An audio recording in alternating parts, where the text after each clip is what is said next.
onions. Sunod na natin yung zucchini. Haluin. Wala nang rice mga langga.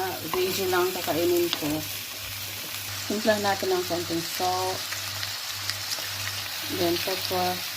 Lagay na natin yung bell pepper. Dami, no? Haluan na lang natin ng leftover na manok. At least may protein ako. Then lagyan natin ng soy sauce at saka oyster sauce. Pinaghalo ko na dyan. Haluin. So, ibabaw na lang natin yung fried chicken na leftover. Mga langga, at least may protein ako, diba? Ayan na, pwede ko na ilagay sa ibabaw. Kaysa naman itapon, huwag magtapon talaga ng mga pagkain.